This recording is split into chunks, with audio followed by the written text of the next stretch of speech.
Back once again for the renegade master. Back once again for the renegade master. Back once again for the renegade master. Back once again for the renegade master. Back once again for the renegade master. Hello my renegades and welcome back. And what we're getting back into, Love is Blind season 7. We are now on episode 9, Is Love Enough? Hooey. I don't know how many times I'm going to keep saying it, but these people are trash. These people are so much trash. Anyway, before we get into this episode, as I always ask, please hit that subscribe button, please hit that notification button, please hit that please comment, like, share. You can tell this season of Love is Blind is sending me round the loop. Like, seriously, I can't even get my words out. As I said, please comment, like, share, do the good things that you do, because I am on the road to 1K. Now let's get into this episode. We see from the vlogs that Tyler and Garrett are doing quite well this morning. We then go over to Tyler and Ashley talks about how happy she is to have Kobe, which is Tyler's dog, as her stepchild. And then Tyler's basically wants to shake on them two having 7 kids. Ashley looked at him like, you mad? So then he goes down to 4 and she's still like, are you mad? So then Ashley says 3 and Tyler says and a half. Where do you get a half a baby from? So he says, we just keep trying when she asks. I'm just like, is this man for real? This dude knows he's got kids, but he ain't told Ashley anything about them just yet. I'm like, when are you going to do that? I was thinking, I guess he's never going to do that. I mean, does this man think that it won't come out in the wash? Like, seriously, he's living on borrowed time right now, thinking this information won't be let out. He knows he's living on borrowed time. But my thing is I still, from the last episode, I was saying that I don't understand why he waited so long to tell this girl that he's got kids. Like, he's got kids. So they then agree that they would have 2 kids. So if the first is a boy, she will go. Ashley says she will go again because she wants a girl. But if she ends up having 2 boys, then she wants the third to be a girl. Do they realise that it doesn't work like that? Do they not realise that biology, in terms of having kids, doesn't work like that? If they're able to have children, it don't work like that. It's not like you can say, I want this and it's going to happen. No, it's potluck love. So she could end up with three boys. She could end up with 3 boys and then still be trying for a girl, and it ain't gonna never happen. It happens. Do you know what I mean? And she could be thinking, oh, I want a boy, and then end up with all girls. So yeah, it doesn't work like that. It's the luck of the draw at the end of the day.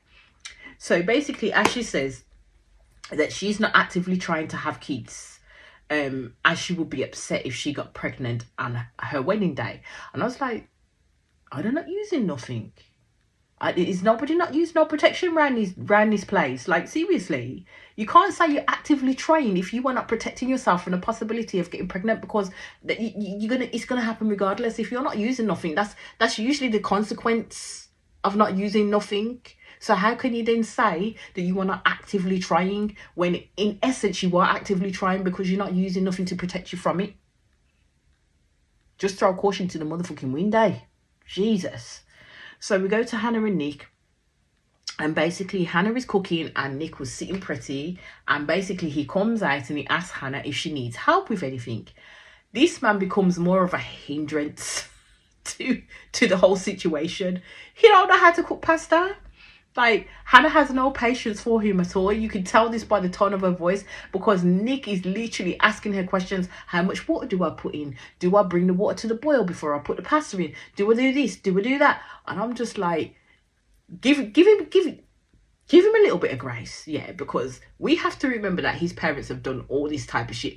But if he's saying that his parents have told him that he now needs to cook meals, he's surely to God, at the grand old age that Nick is, he knows how to cook fucking pasta. Like, come on. It's the easiest of the food groups to freaking cook. Jesus. So basically, Hannah ends up taking it away from him, because he turns around and he says he's only boiled pasta once. So why are you asking this girl questions? Why are you asking this girl questions? If you boil pasta once, you know how the fuck it works. You tell me. Woosah, because I can't. I really can't. So Hannah is kind of like condescending towards him at this point, and she is bossing him like he is her child. Like, and it isn't nice to watch. It definitely ain't nice to watch at all. But I'm just like, how much more can you fucking take? Like, seriously, to keep schooling this man, this man who is actually a boy, because he ain't grown up yet. He's literally Peter fucking Pan. Like, seriously. So in enters the brother. Basically Hannah's saying that she's not giving Nick any tips in regards to her brother, because basically she wants her brother to eat him alive, and I really don't think that she was joking. She wasn't joking. She basically wants to see how Nick will fare with her brother, basically.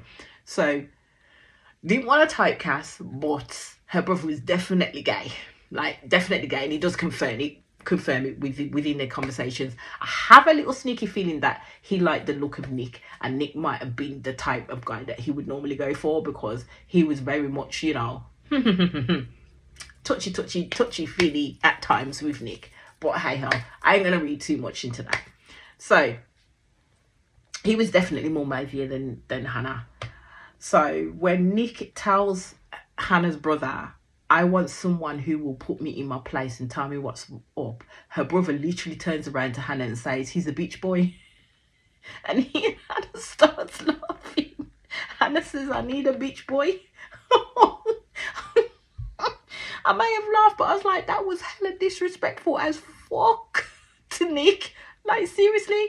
Because I'm like, he needs to take in everything that's happening right now. Like, seriously. Because they're making a joke out of him. And I hope Nick can see this, that these two people, especially the one that says she loves him, yeah, and can't get enough of him, and she loves that man to bits, but loves the bones off Nick, yeah, he's seriously taking the hell of piss out of this man. Taking the piss out of this man. My brother says to Nick, Hannah was the first one that he came out to within the family. I do think Nick and her brother are on par with each other, as Nick has a certain immaturity about him, and I can see where Hannah in this part of the experiment is kind of a little bit more mature and likes to take control so she can exert it, basically, because you can see that she does that with her brother and with Nick. So the talk goes to cleaning, and the fact that Nick tells his story about taking the drying out of the dryer and then leaves it on the bed for Hannah to wake up to then fold and put away. Nick then turns around and says, that's what happens when you are employed. I said, bitch said, what? I said, Nick must have a fucking damn death wish tonight to say that. That's exactly what I thought. How are you literally gonna get up, take the washing out of the dryer that you could have fucking folded yourself and put away while you were at it, but you took that washing out of the dryer to put it on the bed for Hannah to wake up to so she could put it away? That's bullshit. Oh, honestly, that's bullshit. Like, serious bullshit.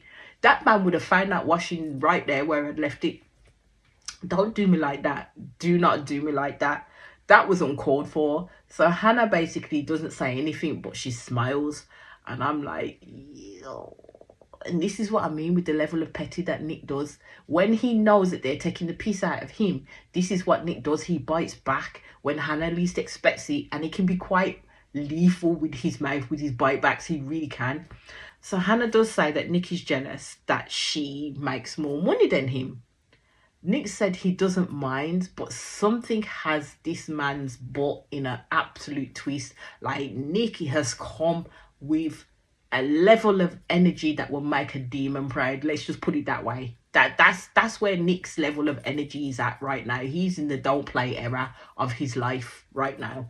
So you see Hannah gets her points in because she has to get her lick back. When Nick says that, like, what's really good about the food, and Hannah says, well, you know, I have to be domesticated because I'm unemployed. These people are kids.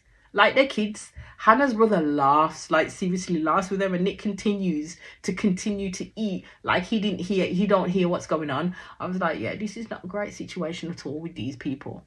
It's not, because they're literally showing Nick to his face that they have no respect for his words and literally take the full-on piss with him. Not even with him, out of him. Like, take the piss out of him. So Nick says that to Hannah, you can get a job in a minute.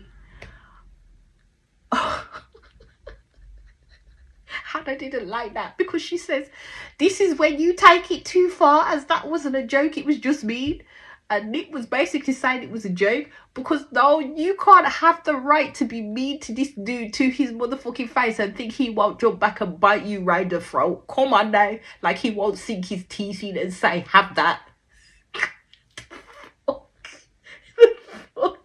The one thing that I can't stand yet is, I don't mind dogs and cats, but don't bring them anywhere where I'm preparing foods or I'm eating my foods. Why does Hannah bring her dog to the island where they're all sitting and having food? People are eating. No. Don't do that. Don't do that. I know there's pet lovers out there that let their dogs and all sorts lick them in their mouth. I am not one of those people either. So when she did that was conversation done there. So I would have not been able to finish my food because I'm like, why did you bring the pet in the kitchen? Why did you bring the dog in the kitchen? So they do end up having a laugh and a joke. And I think her brother really does like Nick overall. They're all immature together, like, at times. And this is why I say soon enough it's going to be too much for them. So Nick and Hannah's brother kind of bond over how Hannah can be slightly cruel in her words. And I'm like, well, maybe that's something you should say to Hannah, that she can be definitely cruel when she says shit, but she does it under the guise of a joke, but it's not necessarily a joke and everybody can tell it ain't no joke. So we go to see Tyler and Garrett and they go for a date. They do talk about Monica and her situation, and basically Tyler's saying that she was glad for her, but she was also glad that, you know, Garrett was there too, and she liked the fact that Monica had asked Garrett to check in on Stephen. I don't know why. I don't know why Monica is still giving this man grace after the fuck shit that he pulled. I definitely would have done it. It'll be out of sight, out of mind for me. You done me wrong. That's it. I've shut you off. I would deleted that number. I would deleted everything, every rotted thing. Yeah, nah. So basically Tyler does show that she has pangs of insecurity, and Garrett basically says that he does have a relationships in his with his parents, and he does have those tough conversations with them about Tyler too, in regards to how things are going to move forward to them. So Garrett basically tells Tyler, if I meet your father and ask for his blessing to have your hand in marriage and he says no, basically what happens next, because Garrett is saying that he wouldn't blame Tyler's father if he does say no, because he doesn't necessarily know them or know them as a couple in that sense. That might be a big thing for Tyler, because Garrett, as if his father does not accept you, my love, how can he expect Tyler to override that? As she doesn't seem like the kind of girl that will, because she needs her family's validation in which to step into this journey that she wants to take with Garrett. So Tyler basically says that both of our families are not cool with the timeline for a wedding, and that's something that they would have to overcome. Tyler thinks so, but it is something that they have to think about also. My thing is, yes, you want your parents to be happy with whoever you're with, but does that mean then you put your life on hold while you wait for them to catch up, or do they just be happy for you?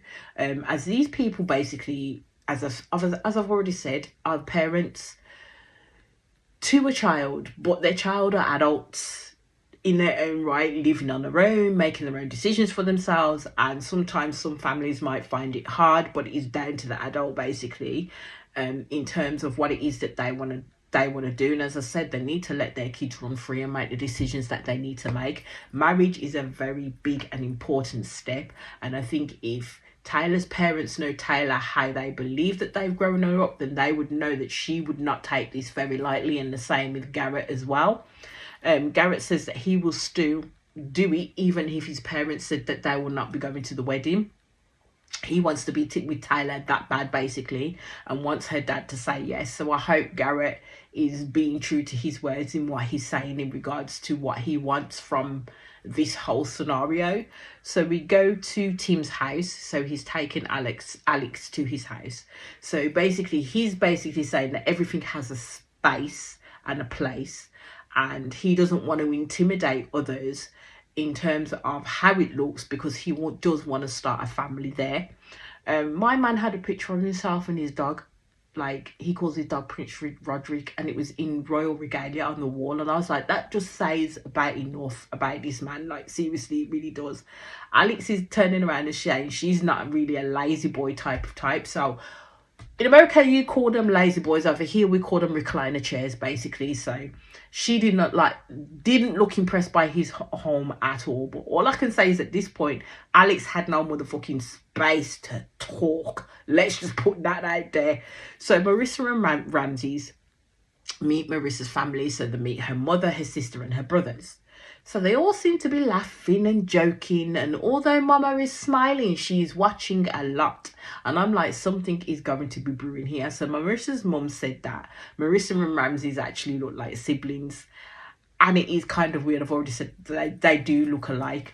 So Mama broke down the whole look of Ramsey's. Safe to say, Mum is not a fan of Ramsey's. Like, she really is not a fan of Ramsey's. She was sniping at this man, to the bit in his hair, to how he dresses. And I'm like, this is a part of this man's identity. And she's literally sniping him down bit by bit. I was like, rah, Paul Ramsey's literally just sat there and couldn't really say anything, because I ain't gonna lie, Marissa's mum is quite scary. Like, seriously, she is quite scary. So Mum said, what is it about my daughter?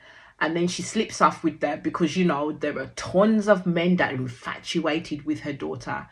And I'm just like, raw. I'm not sure if she realizes that Marissa had a pick of two men, basically, and her pick was Ramsey's at the end of the day. I don't think Mum would have liked Boldan either.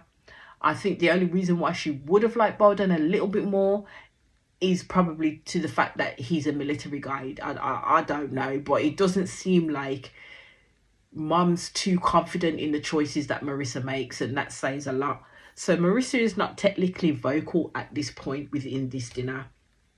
So Mum is listening to Ramsey's answer, and Mum is definitely a tough cookie. She ain't gonna fold for nobody. So she didn't take what Ramsey said initially at all, because she's not for the sugary words at the end of the day. So Mum ends up bringing out an album and comes to talk of how poor they were, and for some reason Marissa gets her phone out and starts looking at her phone.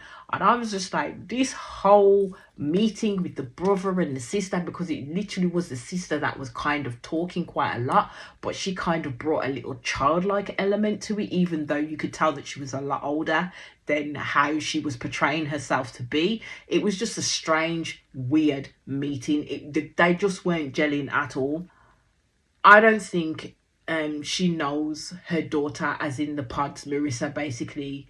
She definitely said she would rather Ramsey stay at home with the babies. This is what Marissa has said, because the mum is talking like Marissa is basically wanting to be the one to stay at home. She wants to know Ramsey's financial situation in order to make that happen for her daughter, because she doesn't want Ramsey's to believe that, you know, once Marissa's legal career starts taking off, that he's going to be mooching off her, basically.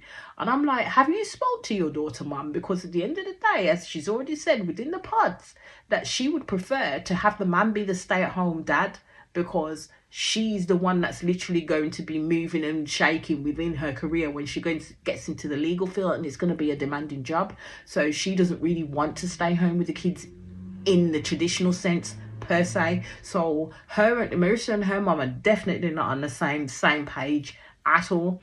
So Mum lays it on the line, basically, to Ramsey's in regards to the fact that she then finds out that he dropped out of college after his dad died, but he continues to work.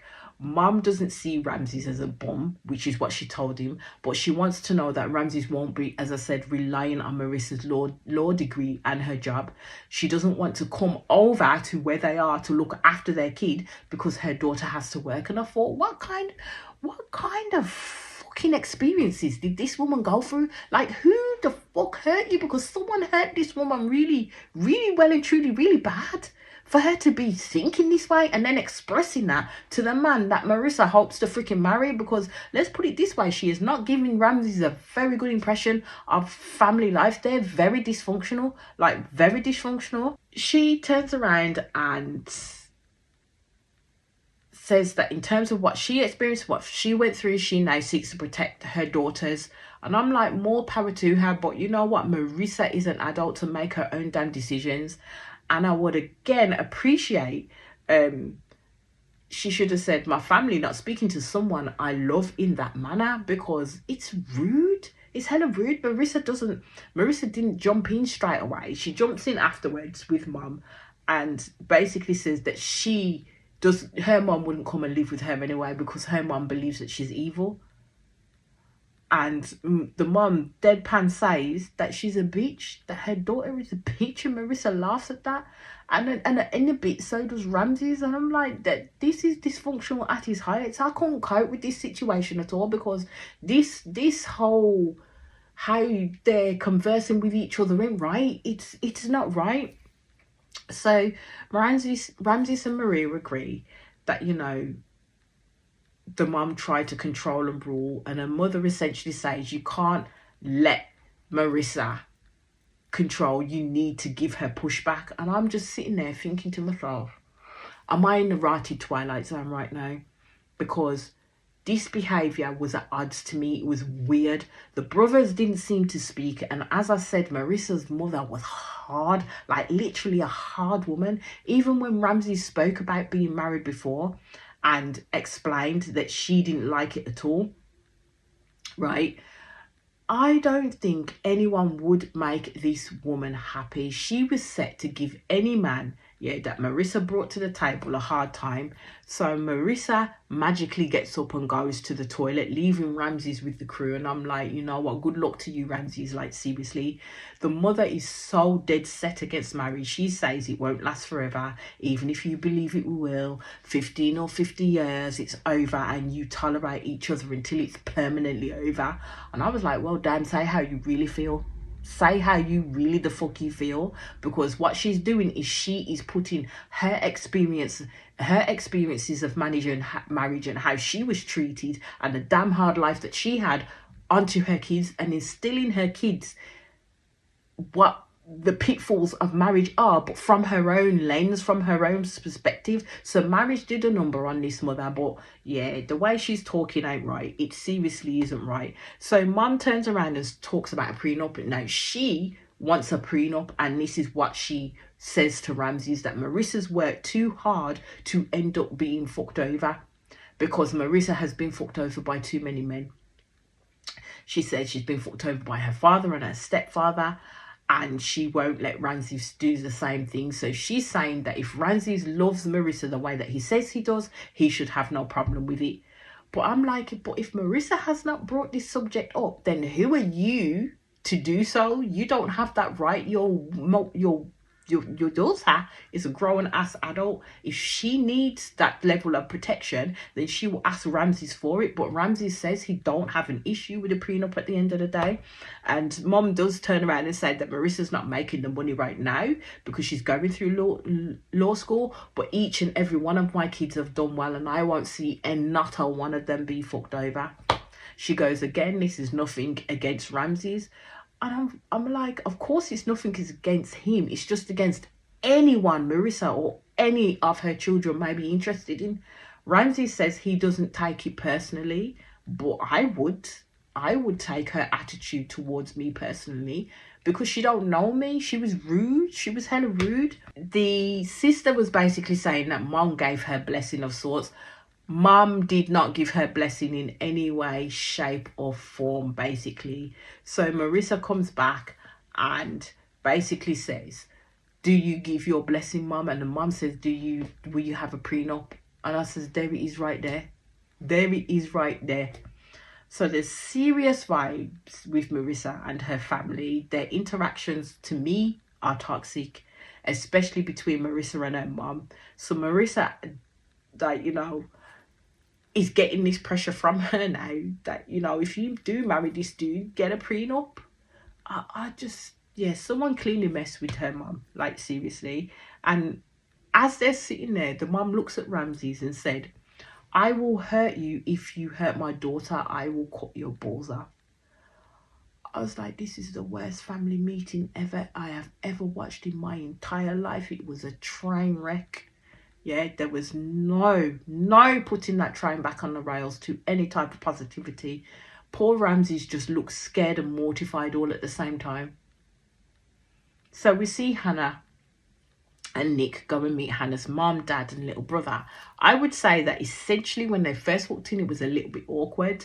Even with Hannah towards her parents, they're quite young looking, Hannah's parents are, to be honest with you. I'm thinking they must have started young when they had their kids. But they're very much, I don't know, they're not very much involved, I wouldn't say, parents, in regards to Hannah's life. She makes the decisions she makes, and the chips fall where they may. Basically, they're not going to run roughshod over her and her decisions. So Nick basically waxed poetic about what made Hannah stand apart. I mean, he didn't have to mention the other 14 women that you have to date in the pods, but he did. But Hannah said in response, he was like, he grew on me. That's not how you speak about a person that you say you love, but okay. Anyway, so Hannah basically don't look happy that her parents won't grill Nick, as they believe that she would have grilled him enough. Her dad said he doesn't know what the point will be, and basically said that they've made their decision anyway. And I thought, thank the Lord for some sensible parents. I mean, you've got some that are so over involved, but then these parents are not involved at all, and Hannah doesn't seem to appreciate that fact. But hey ho, this is where the cookie crumbles at the end of the day. So these parents they were sarcastic as hell and condescending. So I kind of could see where Hannah got it from. It's shocking that Hannah stayed as quiet as she did, because, you know, until she begins to blow her own trumpet. And they did talk about to Nick, you know, Hannah's penchant for nitpicking men, basically. So Nick says they are leaving Hannah in good hands. And I thought, really, Nick? Really? Because I don't think so. So Nick goes off and lets Hannah speak to her parents. And basically they're saying they like Nick so far, but they don't really know him.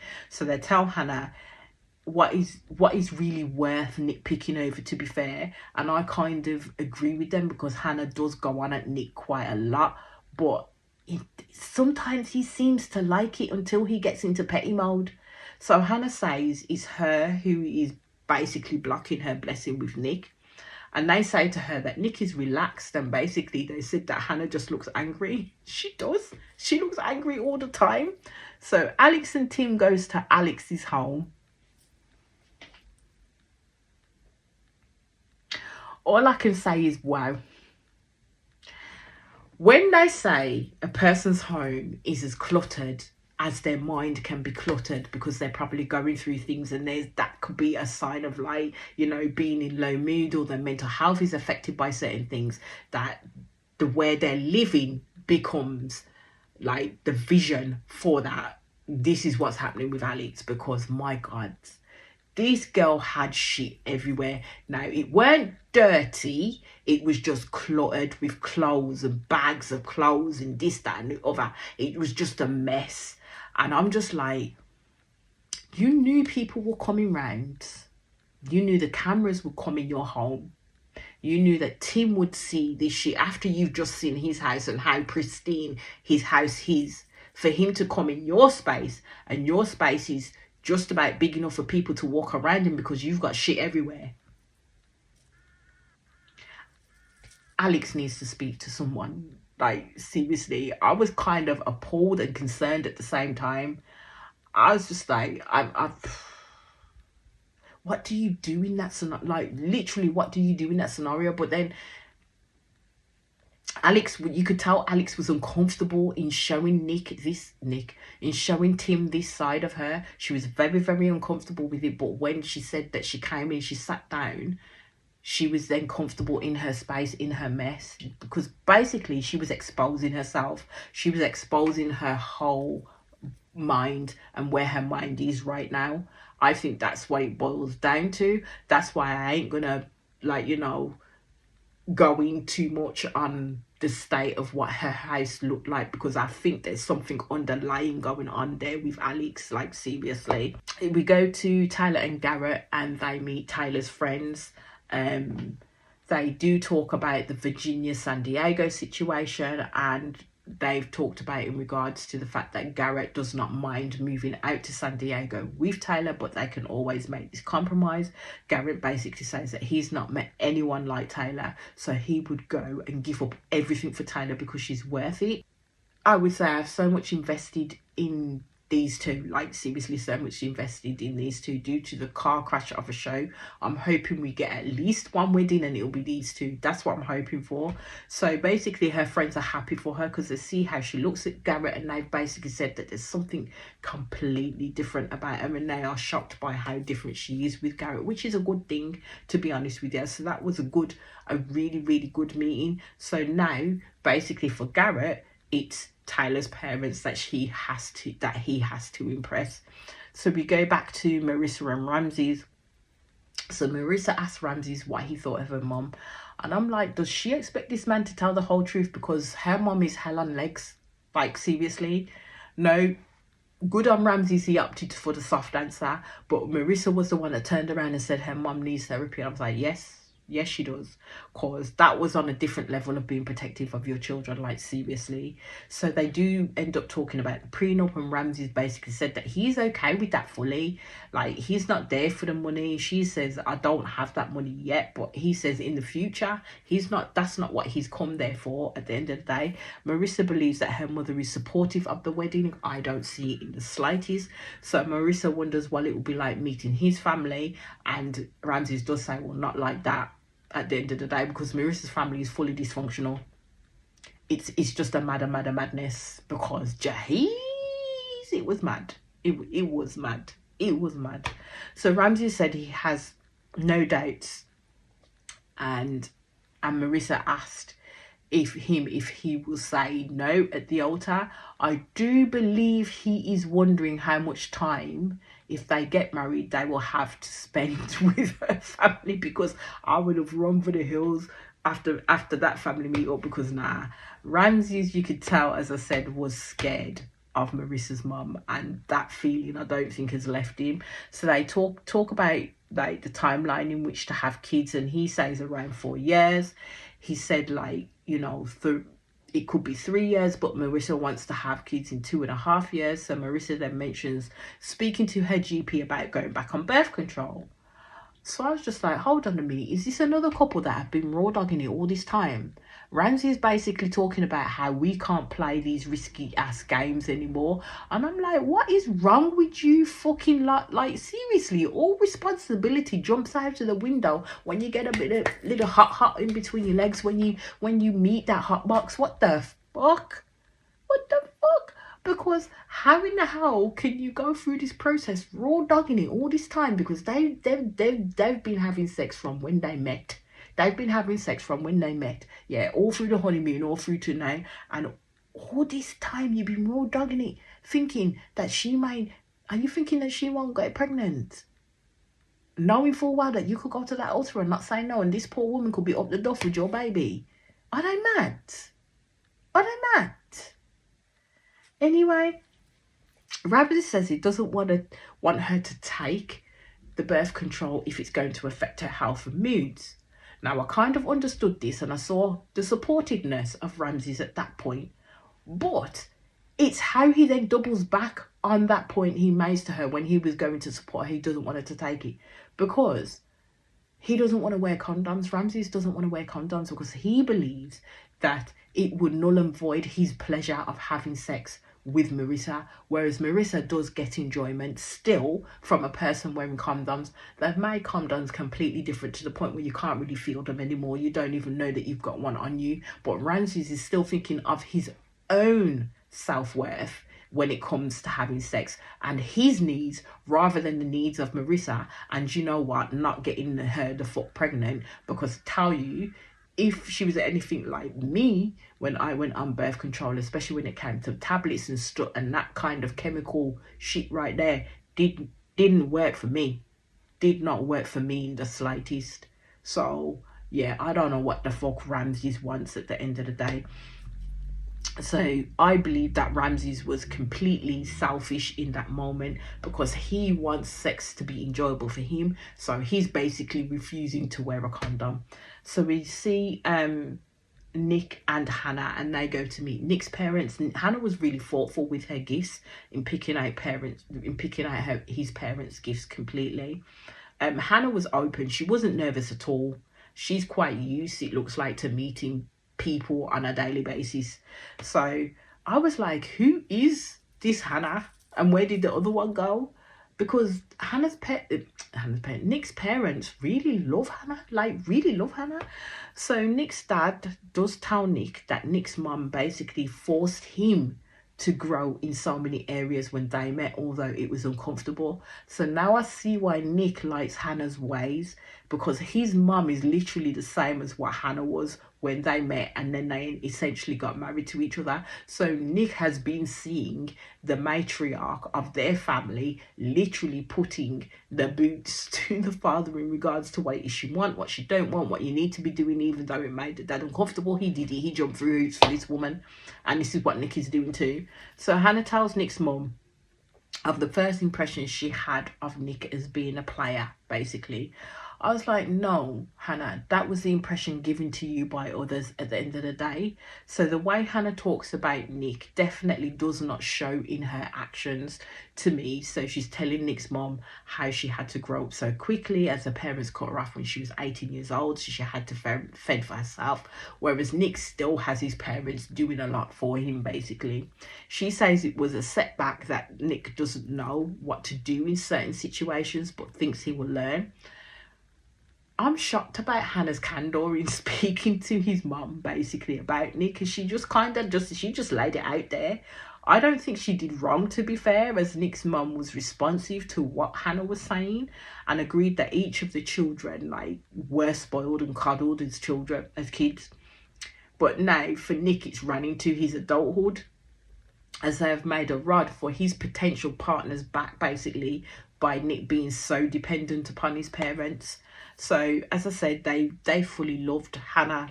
If that don't work out between Hannah and Nick, I think it will break their hearts. So then we go back to Ashley and Tyler, and it looked like Ashley left and now she's come back, because basically she's saying that she needed to separate from Tyler at this point to get herself back. So at that point I was like, okay, so what the fuck happened? So because it started with them was sitting on a couch, and you can tell that something big was coming, but I didn't know what at that point. Ashley's basically really upset, and she says, I don't understand how our superpower is not our superpower anymore. So Tyler for once was quiet, and I was like, what the hell did you do, Tyler? Ashley believed that they had good communication, so that was their superpower, basically. She doesn't understand how he dropped this bomb 2 weeks before the wedding. I said, because Tyler's a liar, that's why. He's a liar. He was waiting for Ashley to get so embroiled with him. Yeah, because as he said to Ashley's dad, nothing will break them apart. And that's the stance Tyler was coming from when he decided, I've realised at this point, to tell Ashley about his children. So Tyler responds with, the last thing I want to do is lose your trust. But I'm like, you've already done that. You've already done that because you lied. You didn't say a damn word when you had a chance to say what you needed to say in regards to these children that you have in the background, because in him doing that, to me, screams of you didn't even give a voice for your kids. You didn't recognize your children as your children at that point. You literally hid them, which is a disservice to your children. Except you ran around screaming that you're going to get married to this woman. You dare talking about kids and how many kids you're going to have. Now, in full well, you've already got kids. These will not be the same. These will not be the first children, that you have. First children for Ashley, but she won't be the first for you. Took away Ashley's choice by not telling her what he should have done in the pods, basically. So Ashley is right. How can he have sat there having this talk about kids, having these kids with Ashley, when he knew that she would not be his first baby mother at the end of the day? So she tells him it's not as in it's a kid, it's kids. I would have to say I hate the word kid, because we don't Kids don't come from a damn goat. Do you know what I'm saying? It's child. So I'm going to be saying child from here on out, to be honest with you. So Ashley told him they are his children with someone that he knows. So Tyler is sitting there like he ain't got no mouth at all. And I'm like, this dude has become a shadow of his former self. And I'm like, what can he actually say for real to make this right? Who did the damn casting for this show? Because my God, their vetting system is broke as shit. It's fundamentally flawed. Fundamentally flawed. It's damn and non-existent at this point, because wow. So he has 2 girls and a boy. Ashley wants to know who they are. And she was basically saying that, you know, he didn't even bring no pics. He give no documents to say I'm not involved. So Tyler is basically saying that he helped a couple to have children. And at this point, I was like, did you really though? Did you really? I know Ashley is upset, yeah, but there was no need as well in the terminologies that she used. She was disrespectful towards those children, and I thought it was a little bit gross, because at the end of the day, these are children you are talking about. They are the innocents in this at the end of the day. So how she was speaking about them didn't make me feel great, because at the end of the day, if I'm literally trying to fight to have my relationship with you, and you know that I have these children and I've brought these children into reality, and if we do get married, I'm expecting you as my wife to accept these children that I have had. Please don't talk about them the way that you're talking about them, because it makes me want to think I don't want you anywhere near those children for you to be able to give off your negative attitude towards them. And plus, you have to try and get on good terms with the baby mother too.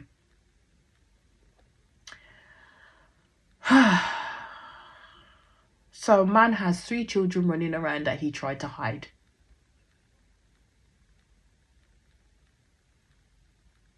Yeah. So Tyler's basically saying that he's not asking for forgiveness. He's asking for a chance. And I'm just like, that's asking for forgiveness, my friend. That is asking for forgiveness. In order for Tyler to have a chance, he needs for Ashley to forgive him for the faux pas, the massive faux pas that he's made. He basically says that he still wants to get married to her. So Tyler basically does have a way with words. And I think Ashley will get fully sucked in to it until something else happens. He says he will only stop fighting for them when she tells him to stop. At first I thought, I'm glad Ashley is not falling for his words right now, because she really needs to think about things fully. I still think Tyler is omitting a lot of the truth from this situation and this scenario. Ashley says basically before it ends that she was so sure in them.